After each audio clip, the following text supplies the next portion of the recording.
morning and welcome to this lecture number 13 of the course Stochastic Hydrology. If you recall, in the last lecture we dealt with data generation techniques, especially the stream flow generation using the first order Markov processes, and we introduced the for annual flow generation the first order Markov model. Recall that this will express x t using the lag 1 correlation and its which indicates its dependence on x t minus 1, and the model that we introduced will preserve the mean, the standard deviation and the correlations of the historical data. So, if you have annual series of stream flows, you can compute these moments and then use the model, the Markov model, first order Markov model, and generate series of annual inflows, annual flows. Then we relax the requirement that the series be stationary, and we considered the non-stationary first order Markov model, where for each of the month or a season you have different means, the standard deviations and the lag 1 correlations.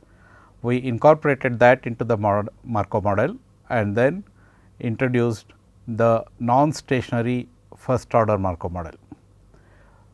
This in the hydrologic literature is famously known as the Thomas Fearing model, and typically it is used for flow generation for monthly and seasonal time periods, and in some cases it has also been used for flow generation during smaller time intervals like 10-day time intervals and fortnightly time intervals, etc.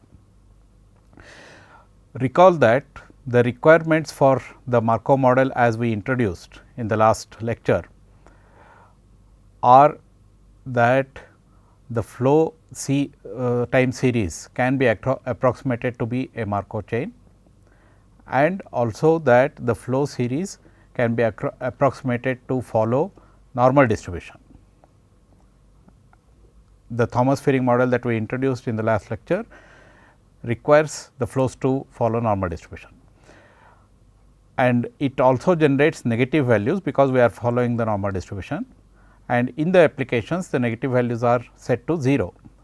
If you are using the sequence that you so generated using the Thomas Fearing model into, let us say, simulation of reservoir operation, at the time of applications you set the negative values to 0, but while using the generating model itself you keep the negative values to generate the next values.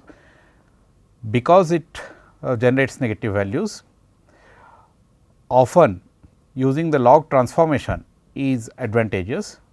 So, we also have the log transform Thomas Fearing model, where simply you transform the x t into log x t and use the Thomas Fearing model on the log x t series.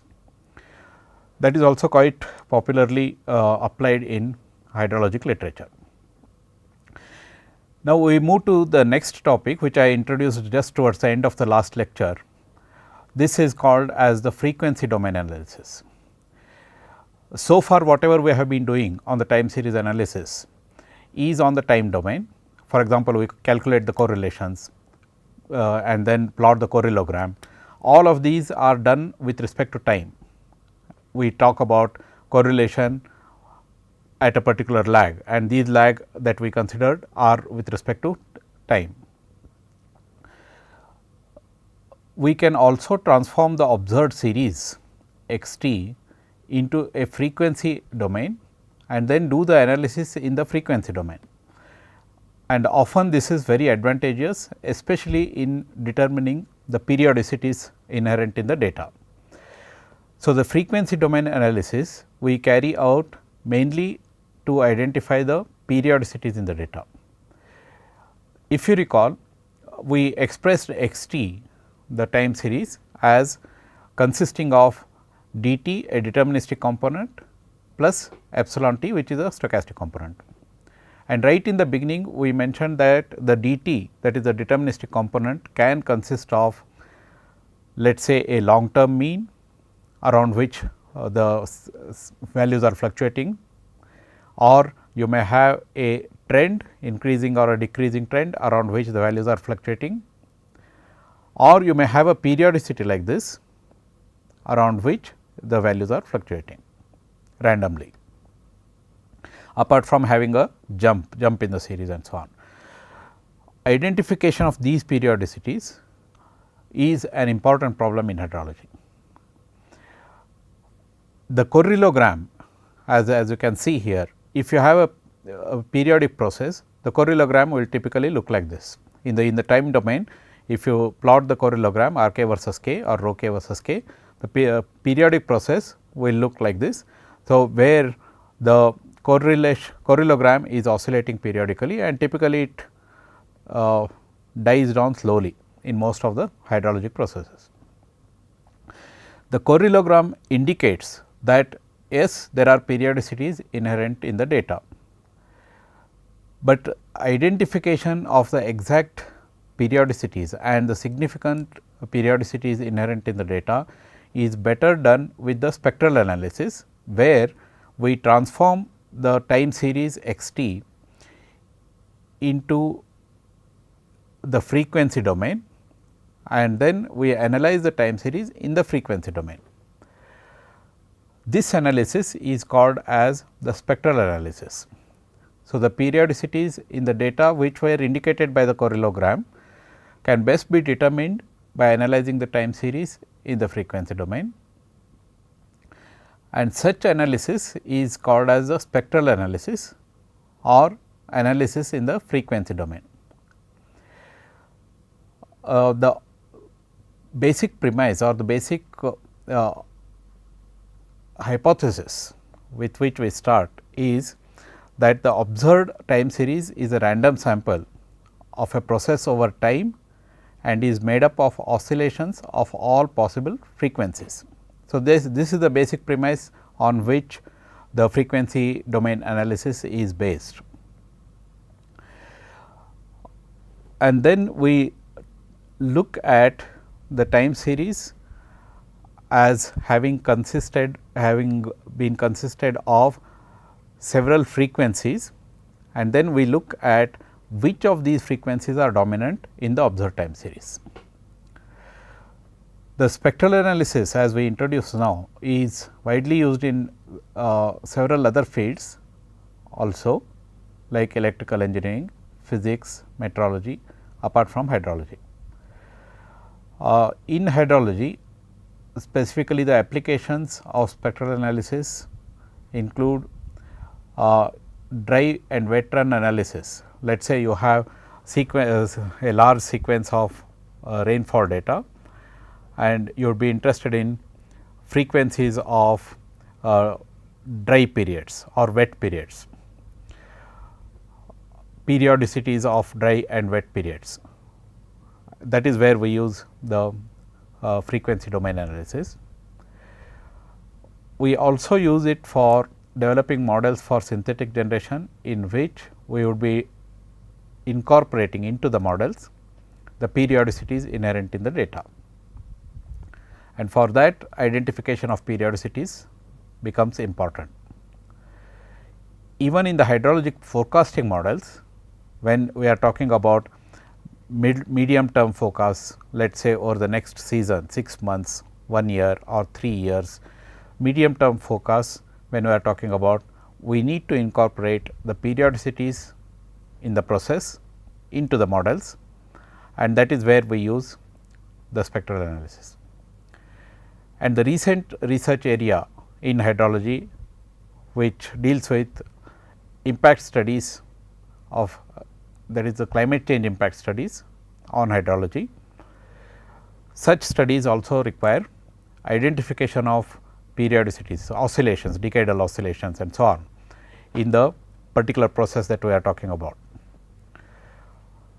So, frequency domain analysis is an important topic in stochastic hydrology. We will not go into the theoretical development of several aspects of the frequency domain analysis that we will be dealing with.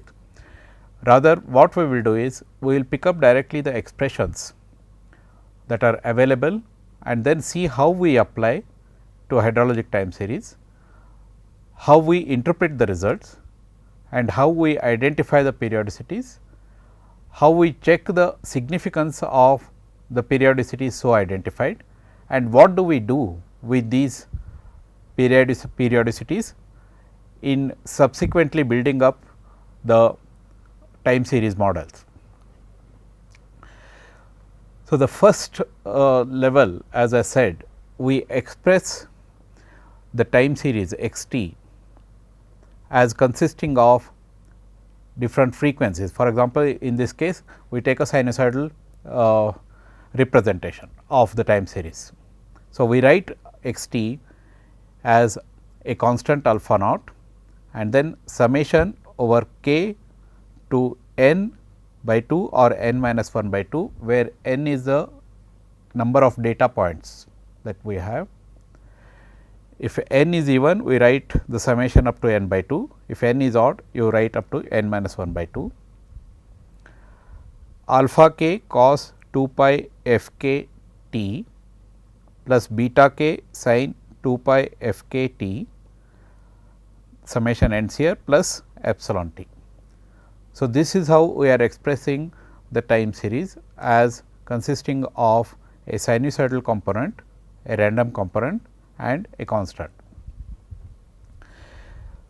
For a given k, this f k here is the kth harmonic of the fundamental frequency. The fundamental frequency is simply 1 by n.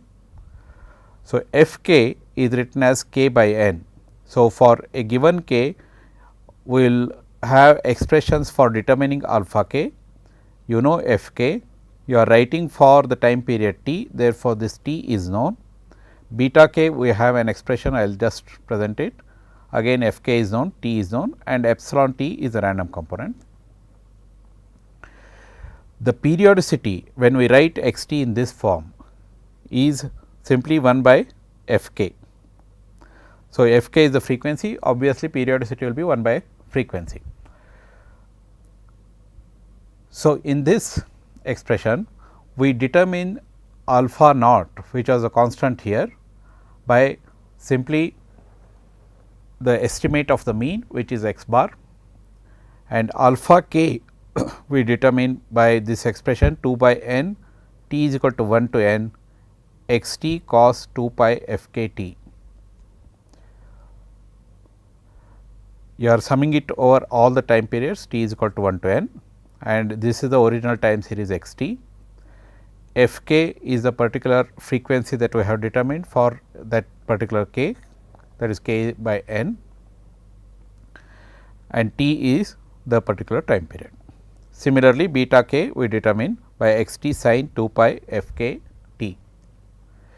Now, these expressions are in general taken up to about a maximum lag of m, and this lag typically we consider up to about 25% of the total amount of data, total number of data points that we have. So, about 25% of the data lag. These expressions for alpha k and beta k are valid up to k is equal to n by 2 as mentioned here.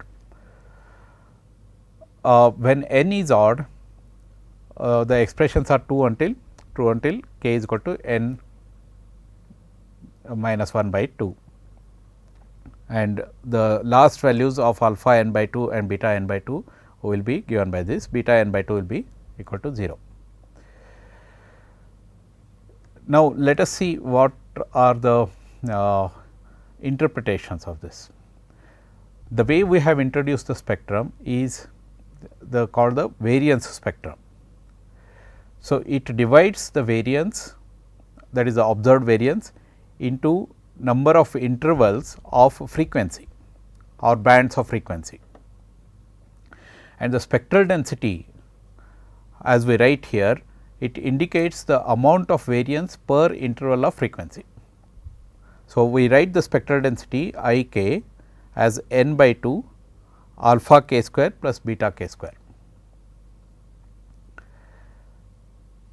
written for k is equal to 1 to m, m is the maximum lag. Similarly, we write the angular frequency, the frequency that we introduced namely f k is equal to k by n is now converted into angular frequency by writing it as 2 pi k by n. So, omega k here is 2 pi k by n, again written for k is equal to 1 to maximum lag. A plot of I k versus omega k on the x axis, I k on the y axis is called as the line spectrum or simply spectrum in many cases, and it looks typically like this. So, with p as given by n by k, we have omega k is equal to 2 pi by p, p is the periodicity. Now, we plot omega k versus I k, omega k is determined by 2 pi k by n and I k is determined by this expression, alpha k is determined as earlier, alpha k is determined using this, beta k is determined using this, and therefore, we know all the terms given a time series. We can determine for various values of k the w k values and you plot w k versus I k. This is called as spectrum in general. These are the various salient features that we must remember. The total area under spectrum, when we are talking about the variance spectrum, the total area under the spectrum is equal to the variance of the process. A peak like this in the spectrum indicates an important contribution to spectrum. That is the whole range here, this whole range we are talking about the distribution of the spectrum, distribution of the variance, I am sorry, in several bands of frequencies. So, whenever you get a peak here, this indicates that there is an important contribution to the variance of the process around these frequencies. The prominent spikes here indicate that there is a periodicity corresponding to the angular frequency that we are talking about. So, when you plot the spectrum, you capture these peaks, look at the omega k values, convert that into the periodicity, and that indicates that a periodicity corresponding to that particular time exists in the data. Now, the particular expressions that we just introduced are one among several possible expressions for spectrum estimates. So, we are using one of them. In the text and in the literature you may find several different ways of expressing the spectrum, but we will adhere to the particular type of expressions that we have just introduced. So, essentially then what we are doing in spectral analysis is to convert the x t, which is the observed time series, into a sort of a Fourier transform where we are using a sinusoidal representation of the time series and then estimating the spectral density I k. We are plotting I k versus omega k versus I k, where omega k is the angular frequency, and when we plot omega k versus I k or I k on the y axis and omega k on the x axis, we see spikes or peaks in the spectral density typically. Now, these peaks will indicate the periodicities inherent in the data. The omega k corresponding to a particular peak, you convert that into the periodicity 2 pi by omega k, and that periodicity in the time domain will indicate the periodicity that is present in the data. For example, if you are looking at monthly stream flow data and then you plot a spectrum, plot the line spectrum, typically you may get an omega k which corresponds to a periodicity of 12 months or maybe 6 months, 3 months, etcetera, depending on the type of stream flow data that you have. So, when we look at certain examples, these points will become clearer. We will see one example now, where first we introduce How exactly we estimate alpha k, beta k, the coefficients for a specific value of k. Remember, for a given k, f k is equal to simply k by n. N is the number of observations that you have. So, let us get an example here. This is the time series. We have 10 values here. This is just for demonstration. You have 10 values of x t. We are determining omega k and I k for k is equal to 1. Because k is equal to 1, you know f k is equal to k by n, n is 10 in this case, therefore, f k is equal to 0.1. And so, here we write t is equal to 1, x t is known 105, these are the observed values of the time series, 2 pi into 1 by 10 into t, in this case it is 1 in radians. So, cos of 2 pi f k t is 0.809, similarly sin of 2 pi f k t is 0.5878 and so on. Then we write x t cos 2 pi f k t and x t sin 2 pi f k t. What are we doing here? We are looking at this expression I k is equal to n by 2 alpha k square plus beta k square. So, for a given value of k, we determine alpha k and beta k, and for that given value of k, we are determining I k. So, the example is for k is equal to 1.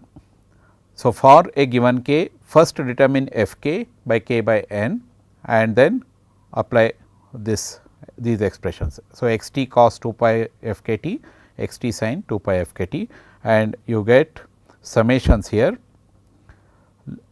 Alpha k, you look at the expression for alpha k here is 2 by n x t cos 2 pi f k t, t is equal to 1 to n.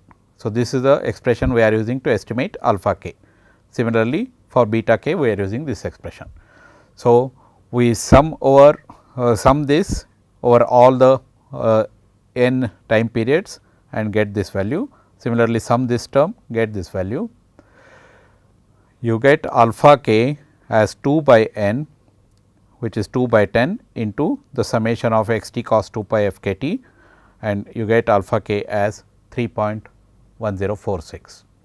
Similarly, beta k, you sum all the sin terms here, x t sin 2 pi f k t terms over t is equal to 1 to n, and you get beta k as minus 8.3698.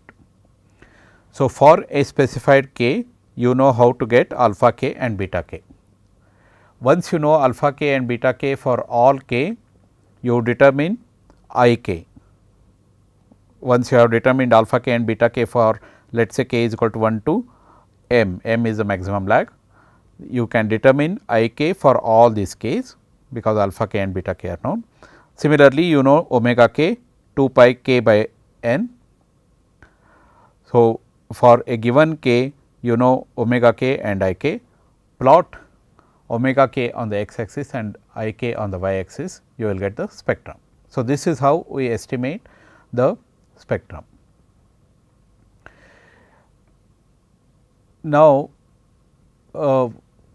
what we are doing by calculating alpha k, beta k and then omega k etcetera is essentially to capture the inherent periodicities in the data.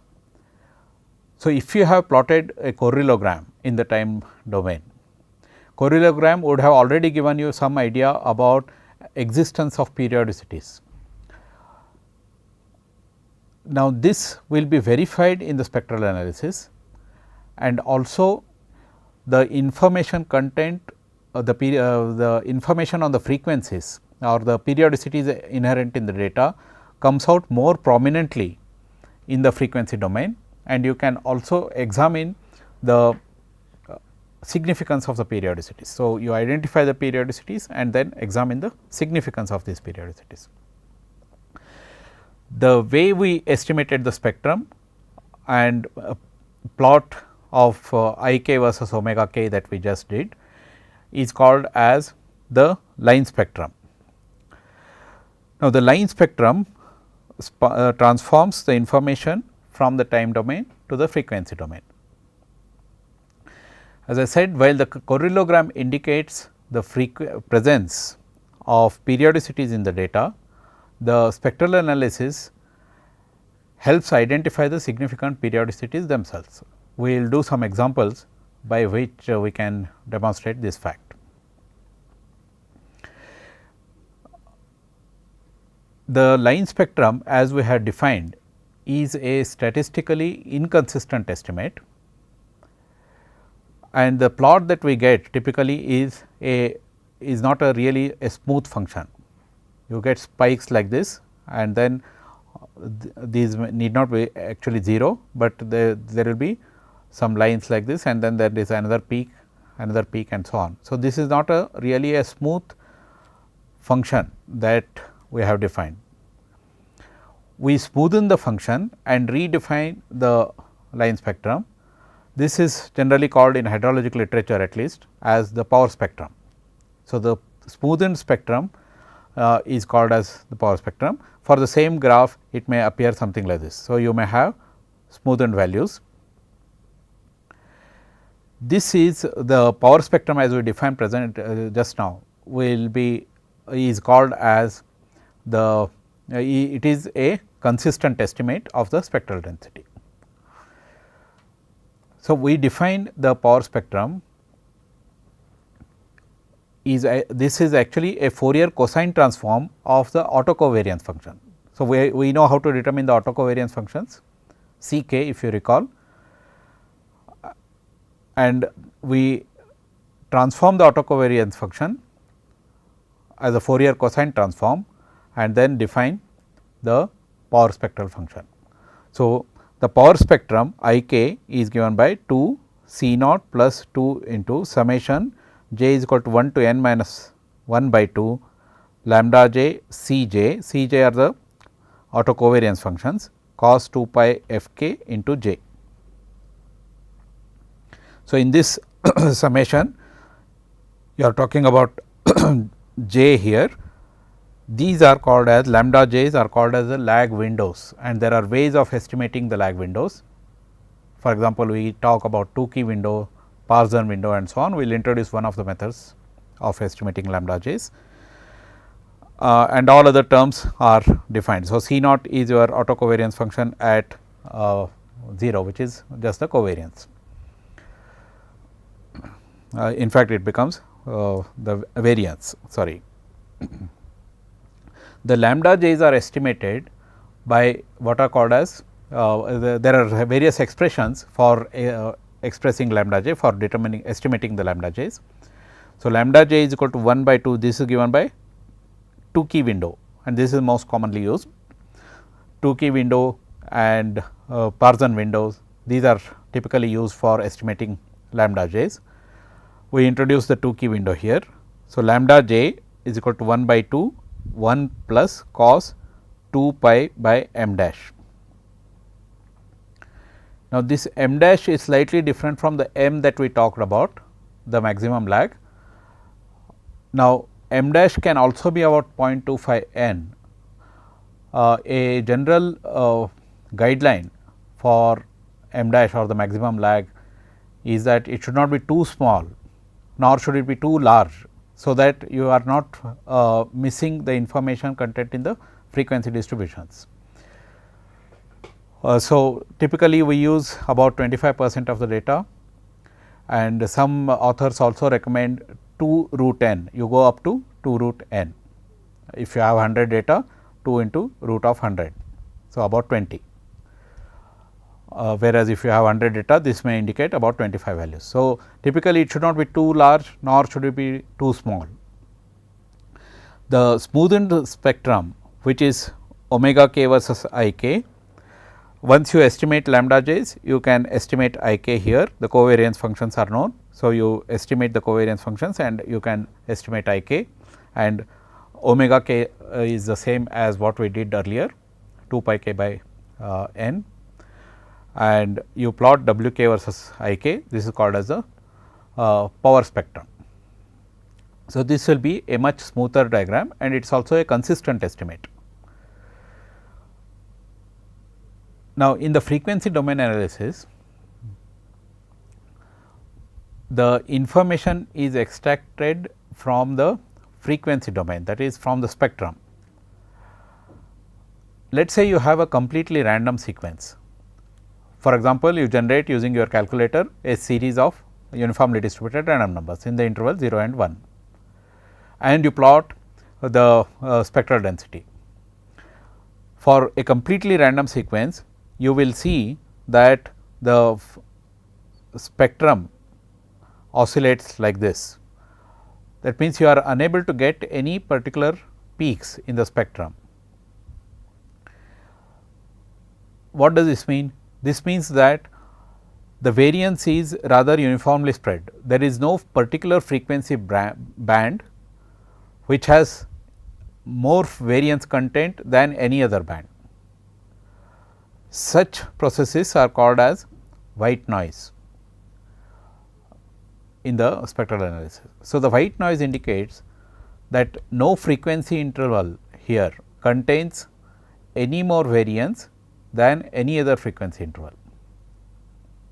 And you recall that if you have a purely random sequence, your rho k is equal to 0 for k not equal to 0,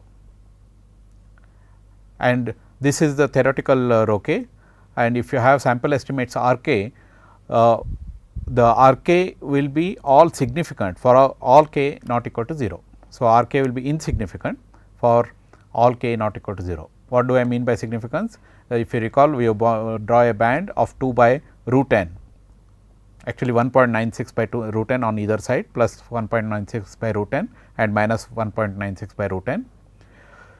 This is at the 95% significance level. So, if all your r k or the lag k correlations fall within this band, they are all insignificant. So, for a purely random process, you will have all r k's being insignificant, and for a purely random sequence, if you draw a line spectrum or a power spectrum, the spectrum looks like this, which indicates that no frequency band contains any more variance than any other frequency interval that you consider.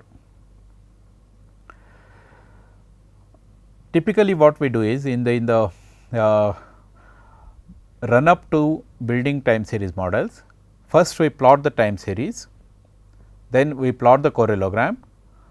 We may suspect that the correlogram indicates some frequencies or some periodicities inherent in the data. Then we would like to be sure that we remove the periodicities from the time series, because when we are building time series models, x t is equal to d t plus E t, you want to first identify the d t. Once you identify the d t, you remove the deterministic component, so that you can model only the stochastic component.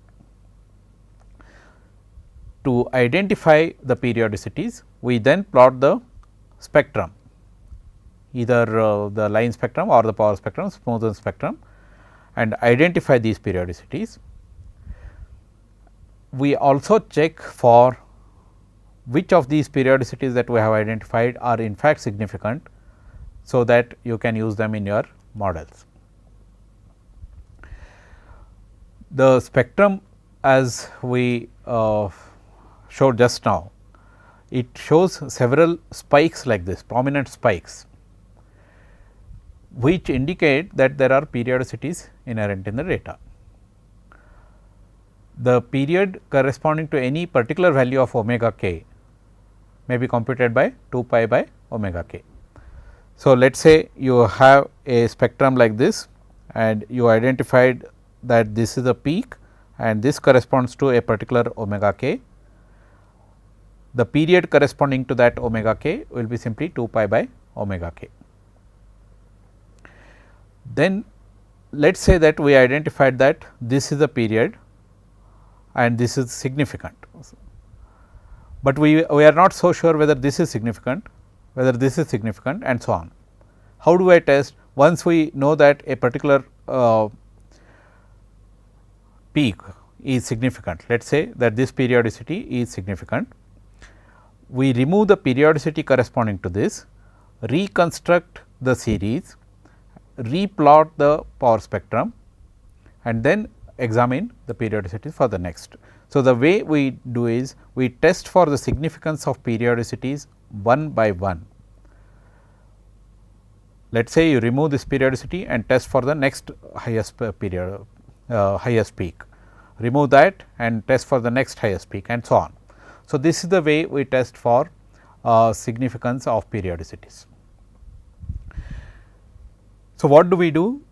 We reconstruct the time series z t is equal to x t minus y t, in which y t is the series containing the previous periodicities.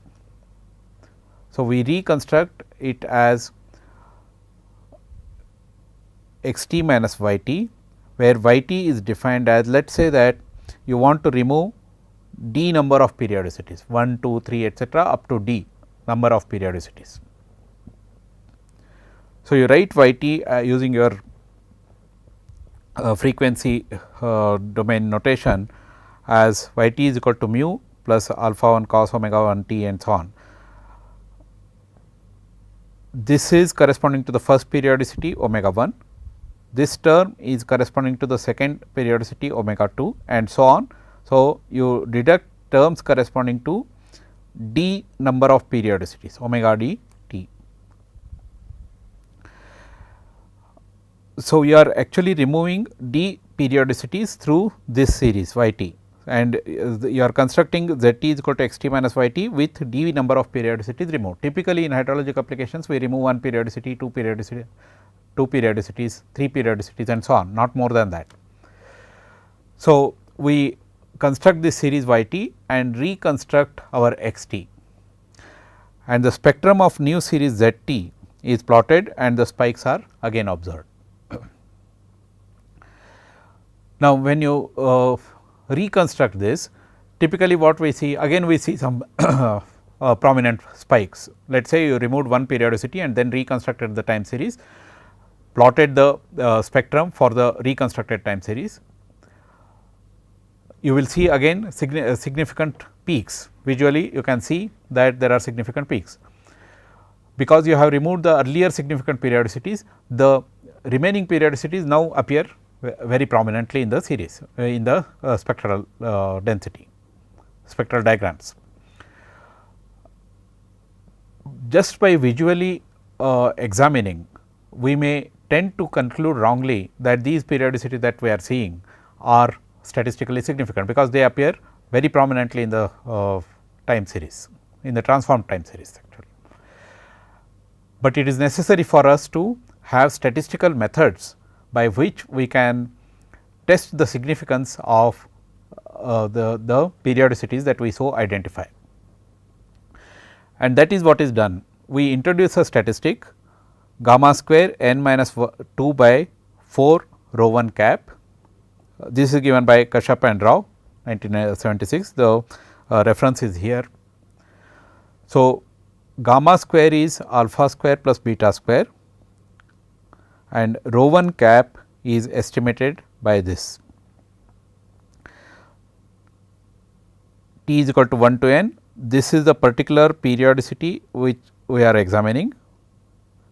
So, omega k as identified in your spectral analysis, you have identified a particular k, and this is the periodicity which you want to examine for significance. So, omega k is known, and t you are summing from t is equal to 1 to n. So, x t minus this particular periodicity removed, that gives you rho 1 k, and this alpha and beta are also for that particular k that you are considering. So, you know gamma square and n is known, rho 1 cap is estimated, and therefore, you know this is statistic. This statistic we check against the f distribution with 2 degrees of freedom, n is the number of data points. So, if the statistic that we so computed is greater than the corresponding f value, then it is significant, the periodicity at level alpha is significant. This test examines one periodicity at a time, and it should be carried out on a series from which all the periodicities previously found to be significant are removed. So, this is done one by one, remove the first periodicity, test for the second one, remove the second one, test for the third one, and so on. Like this you can do. Now, when we build stochastic models, for example, you are building models of the ARMA type, etc., which we will subsequently introduce, you need the series to be devoid of any periodicities. So, you would have identified you should identify the periodicities first, remove the periodic component from the series, reconstruct the series, and then on the reconstructed model, reconstructed series, you build the time series models, stochastic models. So, a necessary condition in stochastic models, in most stochastic models, is that the series being modeled must be free from any significant periodicities. Now, let us say that we have identified the series consists of several significant periodicities. How do we remove these periodicities? Now, one way of doing this, that is, we want to remove all the periodicities inherent in the data. One simple way of doing it is simply standardize the series, that is equal to x t minus mu over sigma, that is the long term mean by the standard deviation. If we normalize the series and then examine the particular spectral density, you may see that most of the periodicities are removed. In many of the hydrologic applications, this standardization works, either standardization or normalization works as a first step. Then there are also techniques for differencing and so on of the series, which will remove certain deterministic components. So, in a monthly time series, for example, in this expression we may write x t minus x I bar over S I. Let us say you are talking about monthly time series, where t is equal to 1 to 12 and you are talking about the flows. Now, x I bar here indicates the mean of the particular month to which t belongs, for example, mean of the January, mean of the February and so on. Similarly, S I is the standard deviation of the month to which t belongs. So, like this we standardize the series. The series that we so standardized has a 0 mean and unit variance. So, this series is we can examine, we will do through some examples subsequently. We will examine that the z t that we so obtained by transforming x t will be in most cases devoid of any periodicities. So, we can use z t in our stochastic models. Let us look at a time series. The statistics are available, let us say the flow are available from 1979 to 2008, they will be available in this form, that is the monthly stream flow will be available in this form. I have shown only 1 year data from June to May, but like this it is available from 1979 to 2008. So, you have the series of flow observed. We plot the time series first. So, you have around 340 some odd values here. So, you plot the time series looks like this. Immediately just the visual examination of the time series indicates that there must be some periodicities inherent in the data. As you are seeing, the time series itself shows some oscillations there, and therefore, you suspect that there must be some periodicities inherent in the data. Then we plot the correlogram. How do we plot the correlogram? You know, for different k you can estimate rho k and then you plot rho k versus k. The correlogram clearly indicates that there are periodicities here. You can get the peaks of the correlation on either side, and then you can suspect that the periodicities are, let us say, corresponding to k is equal to 6, k is equal to 12, k is equal to 18 and so on. This indication that the time series and the correlogram together have given, namely that there are periodicities inherent in the data, we now confirm or reconfirm with the spectral analysis. So, we use the time series and draw the line spectrum. While the correlogram showed a smooth oscillations like this in the time domain, we convert this the time series into frequency domain and then do the frequency domain analysis, plot the line spectrum. Immediately you will see that there is one significant spike at a certain omega k somewhere around 0.5. Similarly, another omega k around 1.1 or some such thing and so on. So, the line spectrum immediately extracts the information of the frequencies and then shows that there may be a periodicity here, etc.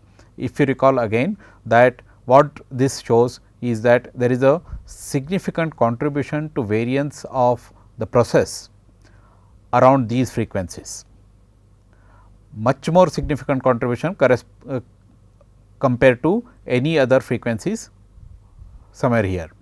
Similarly, suddenly you come across another spike where there is a significant contribution to variance around these frequencies and so on. So, these indicate that these are periodicities that are present here. This is the line spectrum, which is an inconsistent estimate, and then we also provide the power spectrum. So, power spectrum also, as you can see between the line spectrum and the power spectrum, this is a slightly more smoothened version of the spectrum, where you have a slightly broader and smoother band around which the variance, the contribution to the variance are prominent. So, we identify this particular omega k value where we are seeing the peak. In this particular case, it is 0.5236. So, this peak occurs at 0.2536 both for the line spectrum as well as for the power spectrum. And the corresponding periodicity P is simply 2 pi by omega k, where that omega k is the value of omega k corresponding to this particular peak. So, 0.5236 will be the periodicity corresponding to this will be 2 pi by omega k, which corresponds to 12 months. This is a monthly time series. So, we directly get the periodicity as 12 months.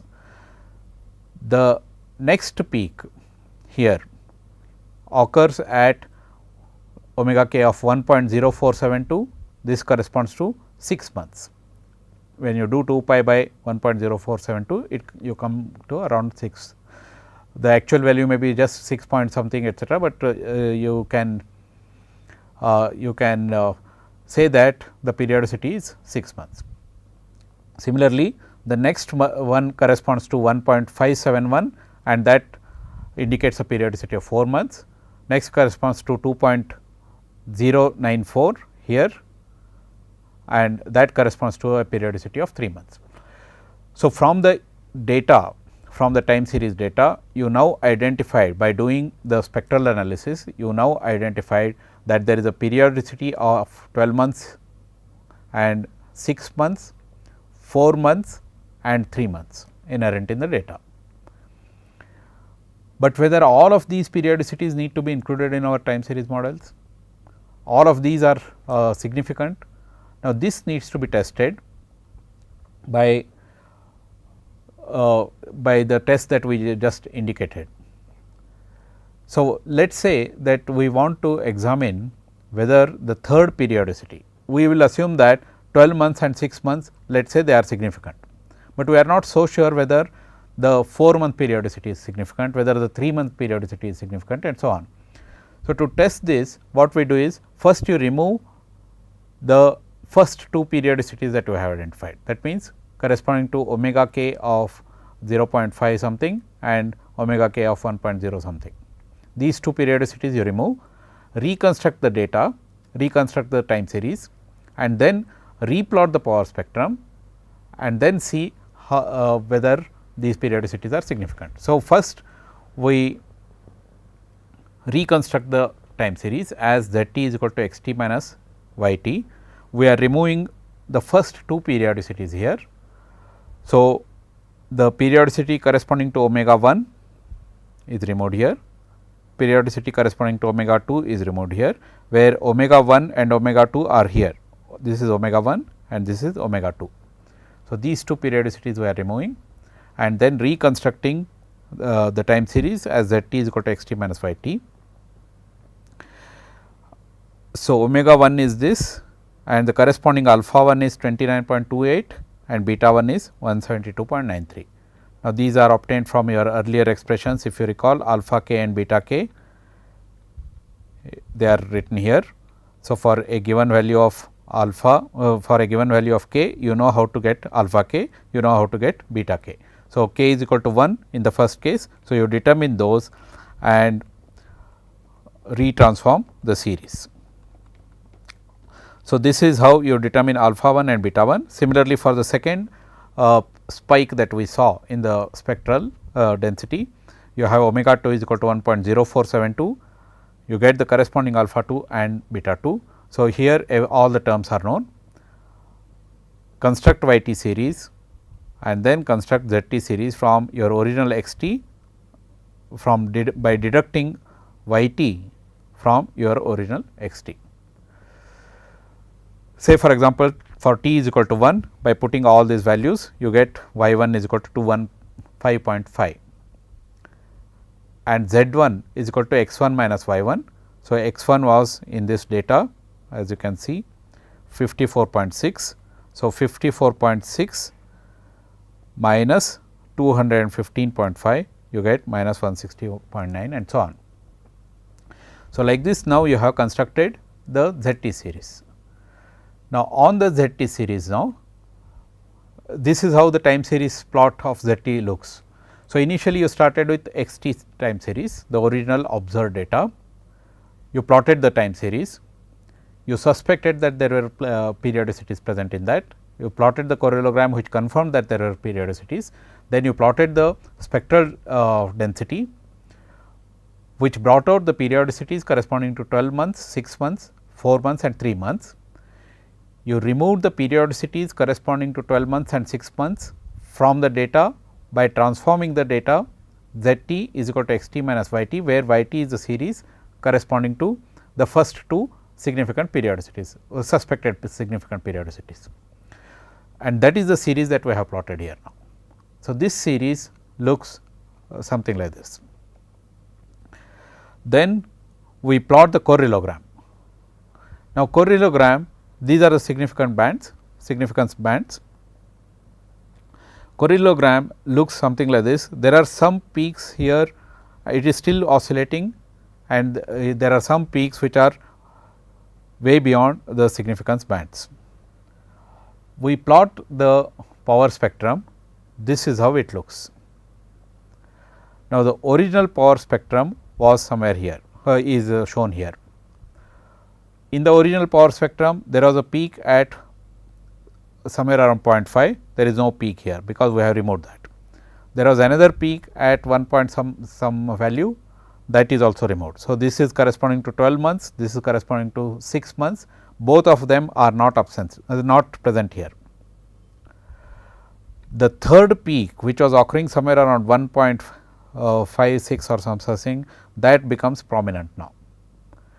So, the effect of transformation that we did was to remove the earlier periodicities and bring out to the fore the other periodicities. So, these two become prominent now. Now, we can remove this. From this figure it appears as if this has to be significant, but we have the test that we can make for examining this significance. If we know that that is significant, remove that and then again replot the power spectrum and then check which other periodicities come up. The significance test of periodicities or the identified periodicities from the power the spectral analysis, how significant they are. We conduct the significance test to answer that question, that we will discuss in the next lecture. So, in today's lecture what we did is we introduced the frequency domain analysis. In the frequency domain analysis, we transform the time series x t into a series consisting of typically in the way we have introduced sinusoidal terms. And then we estimate the spectral density, and we plot the spectral density against the angular frequency omega k, and this gives the periodicity's presence, an idea of the periodicity's presence present in the data. Then we the way we have introduced the first expression that we have introduced is called as the line spectrum, which is an inconsistent estimate, and we converted that into a power spectrum. Power spectrum is actually, I am sorry, we did not convert the line spectrum into power spectrum. We introduced another expression for power spectrum, which is a Fourier transform of the covariance function, and we plot the power spectrum again I k versus omega k, and then see that there are prominent spikes. The prominent spikes that we see either in the line spectrum or the power spectrum indicate the particular periodicities. The omega k corresponding to a spike can be transformed into the corresponding periodicity by p is equal to 2 pi by omega k. So, in the monthly time series that we saw as an example, we got significant periodicity, we got periodicities, I am sorry, whether statistically significant or not needs to be tested, but we got periodicities corresponding to 12 months, corresponding to 6 months, 4 months and 3 months. We remove the first two periodicities, for example, reconstruct the time series by removing the first two periodicities, redraw the power spectrum of the transformed series, and then we see that the first two periodicities are not present in the revised power spectrum, but the third one becomes prominent, the fourth one becomes prominently visible. We need to test whether the periodicities that we have so identified from the spectral density spectral analysis are in fact statistically significant. This exercise we will do in the next lecture. Thank you very much for your attention.